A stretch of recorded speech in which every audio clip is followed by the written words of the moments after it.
साल 1914। एक छोटा सा आइलैंड जहाँ ना कोई शहर है ना इंसानों की भीड़, सिर्फ एक लाइट हाउस है और एक राज जो समंदर की गहराइयों में छुपा हुआ है। फिल्म शुरू होती है एक शिप को दिखाते हुए जो अटलांटिक ओशन के रास्ते अपने मंजिल की तरफ बढ़ रहा होता है। उस शिप पर एक वेदर ऑफिसर था, डेविड। वो लोग एक ऐसे आइलैंड की तरफ जा रहे थे जो अटलांटिक ओशन के सबसे गहरे हिस्से में छुपा हुआ था। सरकार ने डेविड को वहां भेजा था ताकि वो उस आइलैंड के बदलते हुए मौसम को ऑब्जर्वेशन कर सके। डेविड को लगभग 1 साल तक वहां रुकना था, डाटा कलेक्ट करने के लिए, मौसम के अजीब बदलाव को समझने के लिए, और फिर वापस लौट आना था। कैप्टन अपने शिप पर डेविड को उस आइलैंड तक ले जा रहा था, साथ में 1 साल का खाना और जरूरत का सामान भी था। लंबे सफ़र के बाद आखिरकार वो उस आइलैंड तक पहुंच गए। वो लोग बोट की मदद से आइलैंड पर उतरे, साथ ही अपनी मंजिल अपना ज़रूरी सामान भी ले आए। आइलैंड पर एक लाइट हाउस था और एक छोटा सा घर जहां डेविड को रहना था, क्योंकि इससे पहले भी एक वेदर ऑफिसर यहाँ रहता था, लेकिन अब उसकी ड्यूटी का वक्त खत्म हो चुका था। आज से डेविड ही इस आइलैंड का नया वेदर ऑफिसर बन गया था और पूरा जब वो लोग उस घर में गए तो वो हैरान रह गए। किसी भी इंसान का नामो निशान न था। रूम के अंदर फर्नीचर बिखरा हुआ था, सब कुछ उल्टा पुलट था। शायद लाइट हाउस में कोई हो सकता है। कैप्टन और डेविड बिना वक्त गवाए लाइट हाउस की तरफ बढ़ते हैं और वहाँ एक अजीब मंजर देखते हैं। पूरा लाइट हाउस तेज और नुकीले लकड़ों से घिरा हुआ था, जैसे किसी ने जानबूझकर उसे बंद कर दिया हो ताकि कोई अंदर ना जा सके। कैप्टन और डेविड ने लाइट हाउस का गेट को नॉक किया, लेकिन कोई रिस्पॉन्स ना मिला। आखिरकार उन्होंने गेट को जोर से धक्का दिया और अंदर घुस गए। लाइट हाउस के बिल्कुल ऊपर एक आदमी मिला जिसका नाम ग्रूनर था। वो लेटा हुआ था। जब उन्होंने ग्रूनर से पुराने वेदर ऑफिसर के बारे में पूछा तो उसने काफी बेपरवाही से जवाब दिया, वो मारा गया, कोई भयानक बीमारी थी उसी। कैप्टन ने जब उससे उसकी बॉडी के बारे में पूछा तो उसने कहा कि मुझे नहीं पता और शायद वो उसकी बॉडी अब तक। डेविड और कैप्टन दोनों शॉक रह गए। उनको लगा कि शायद ग्रूनर की मेंटल कंडीशन ठीक नहीं है, लेकिन जब तक पुराना ऑफिसर का पता नहीं मिलता वो लोग कुछ भी नहीं कर सकते। कैप्टन ने डेविड से कहा कि अगर तुम अभी भी चाहो तो मेरे साथ वापस चल सकते हो, लेकिन डेविड जानता था कि अगर वो सरकार को इस आइलैंड के एक्यूरेट रिपोर्ट देगा तो उसे काफ़ी ज़्यादा पैसा मिलेगा और पैसे की वैसे भी उसे काफ़ी ज़रूरत थी, इसलिए उसने फैसला किया कि वो यहाँ रुकेगा। कैप्टन ने उसे एक गन दी प्रोटेक्शन के लिए, शायद ये जगह उतनी। कैप्टन के जाने के बाद डेविड ने घर को थोड़ा सेटल किया, रहने लायक बनाया। रूम के एक ड्रॉअर में उसे एक डायरी मिली पुराने ऑफिसर की। उस ऑफिसर ने 1930 में इस आइलैंड पर कदम रखा था। डायरी में आइलैंड का बारे में बहुत कुछ लिखा था, लेकिन सब कुछ साफ नहीं था, कुछ बातें अधूरी थी। डेविड हर लाइन को बहुत ही ध्यान से पढ़ रहा था। डायरी में कुछ अजीब तरह के जानवर के स्केच भी बनाए गए थे। डेविड को समझ नहीं आया कि ये तस्वीरें उसने क्यों बनाई। शायद वो अकेला था और उसने टाइम पास के लिए ये बनाई होगी। डायरी के एक पेज पर उसकी वाइफ की फ़ोटो भी लगी हुई थी। डेविड वो डायरी पढ़ते पढ़ते थक गया और धीरे धीरे उसकी आंख लग गई। अगली सुबह डेविड ने अपना काम शुरू कर दिया, लेकिन समंदर के पास पहुंचते ही उसके कदम रुक गए। चट्टानों के बीच कुछ पत्थर अजीब तरह से पड़े हुए थे और उनके बीच कुछ सी शेल्स रखे गए थे अजीब पैटर्न में। डेविड ने सोचा शायद ये सब कुछ ग्रोनर ने किया होगा। ये सोचकर वो दोबारा अपने काम में लग गया, मौसम का डाटा कलेक्ट करने के लिए, वही काम जिसके लिए वो यहाँ आया था। काम के दौरान जब उसने बाइनोकुलर से लाइट हाउस की तरफ देखा तो उसे ग्रूनर के साथ एक और इंसान भी दिखा, लेकिन फिर उसने सोचा कि शायद ये उसका वहम हो चुकी थी और डेविड अपने काम में मसरूफ़ था। तभी दरवाजे पर नॉक होता है। उसने सोचा शायद ये ग्रूनर था। डेविड ने उसका नाम पुकारा, लेकिन कोई जवाब नहीं मिला। हाथ में लैंप लेकर जैसे ही डेविड आगे देखा, गेट के नीचे से अजीबोगरीब प्राणी का हाथ अंदर आने की कोशिश कर रहा था। वो हाथ इंसानी नहीं था। डेविड ने दहशत के भरा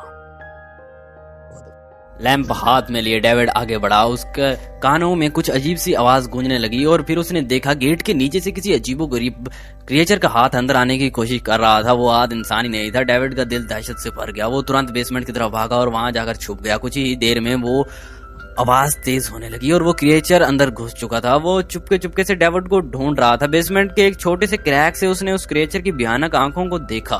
डेविड ने एक छुरी उठाई और जैसे ही वो आंखें उस क्रैक के सामने आई उसने पूरी ताकत से छुरी घुसा दी। वो क्रिएचर चीख के भाग गया, लेकिन वो कभी भी वापस आ सकता था। डेविड ने बेसमेंट का गेट मजबूती से बंद किया, रस्सी से कस के बांधा और पूरी रात जागकर गुजार दी दहशत के साए में। अगली सुबह जब डेविड घर से बाहर गया तो उसने रेत पर कुछ निशान देखे। पैरों के निशान पर इंसानों जैसे नहीं थे, बिल्कुल साफ था कि ये किसी इंसान का काम नहीं है। वो निशान सीधा समंदर की तरफ जाकर खत्म हो गए थे। अब डेविड को सब समझ आ गया था कि क्यों ग्रूनर ने लाइट हाउस को चारों तरफ से नुकीले लकड़ों से घेर रखा था, शायद उसे अजीब क्रिएचर्स के लिए। और अब डेविड जान गया था कि ये घर उसके लिए बिल्कुल भी सेफ नहीं है, शायद ये वो क्रिएचर आज रात फिर से उस पर हमला कर दे। डर के मारे डेविड लाइट हाउस की तरफ दौड़ता है, ग्रूनर को चिल्लाकर कहता है कि गेट खोलो, मुझे अंदर आना है। लेकिन ग्रूनर उसे अंदर नहीं आने देता और कहता है कि तुझे तो उस शिप के साथ वापस लौट जाना चाहिए था। डेविड निराश होकर वापस लौटता है, लेकिन अब उसे अपना घर महफूज बनाना था। उसने घर के हर एक विंडो को लकड़ी से बंद कर दिया, हर तरफ नुकीले लकड़ों से घेरा बनाया, गेट के बाहर पुराने कागज और किताबें रखी, फिर उन पर तेल छिड़क दिया ताकि अगर वो क्रिएचर्स वापस आए तो उसे आग से डराया जा सके। लेकिन एक बात थी जो अब डेविड को पता चलनी थी, और ये बात उसे आज रात पता चलने वाली थी। किस्मत से उस घर के अंदर एक पुराना बॉक्स मिला। उस बॉक्स में एक गन थी और बहुत सारी बुलेट्स। ये देखकर उसे हिम्मत तो मिली, लेकिन डर अभी भी जिंदा था। जैसे जैसे सूरज ढलने लगा, रात का अंधेरा हर तरफ छाने लगा। डेविड गन हाथ में लिए घर के एक कोने में छुपा था।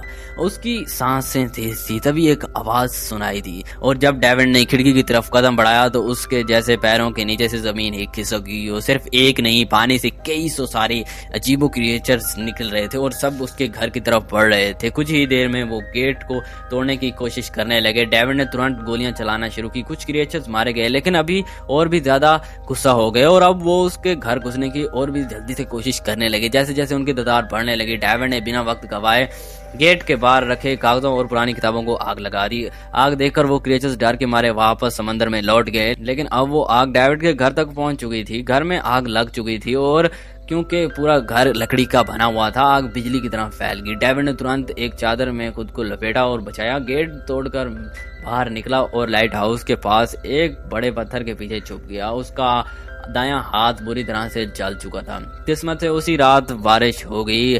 आग धीरे धीरे बुझने लगी, लेकिन पूरी रात की बारिश के बाद भी सुबह तक डेविड अपने घर को नहीं बचा पाया। पूरा घर जल चुका था और राख बन गया था। अब डेविड को जिंदा रहना तो उसे लाइट हाउस में पनाह लेनी होगी। उसने अपनी राइफल उठाई और लाइट हाउस के पास पत्थरों के पीछे छुप गया। जब ग्रूनर पानी भरने के लिए लाइट हाउस से बाहर निकला तो डेविड उसके पीछे पीछे चला गया। इरादा था कि उसे गन पॉइंट पर लेकर लाइट हाउस के अंदर घुसने का था, लेकिन अचानक जब डेविड ने ग्रूनर पर गन तानी तभी एक अजीब सा क्रिएचर जो ग्रूनर के पास ही था उस पर हमला कर देता है। वो क्रिएचर ग्रूनर का रखवाला था। ग्रूनर ने तुरंत डेविड को रोका और कहा कि ये मेरा फालतू है। डेविड ने गोली नहीं चलाई, लेकिन एक शर्त की कि अगर जिंदा रहना है तो लाइट हाउस में रहने दिया जाए। इसके पास एक साल के लिए काफी ज्यादा गन पाउडर था और इतना खाना के दोनों आराम से खा सकते थे। ग्रूनर कुछ देर चुप रहा, फिर धीरे से कहा कि ठीक है, मैं तैयार हूँ। शाम होने से पहले दोनों बचा हुआ खाना लेकर लाइट हाउस लौट आए। अगली सुबह वो क्रिएचर चुपचाप डेविड का हाथ चाट रहा था जब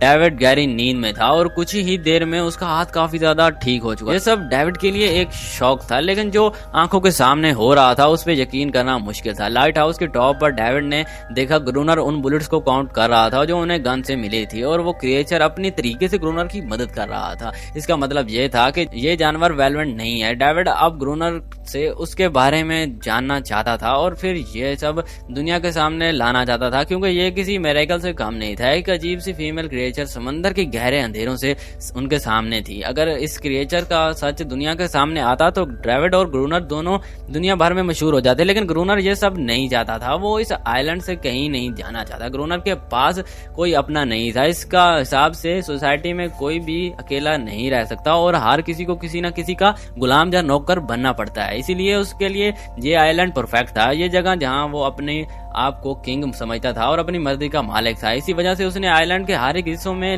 लिख दिया था कि ग्रूनर इज।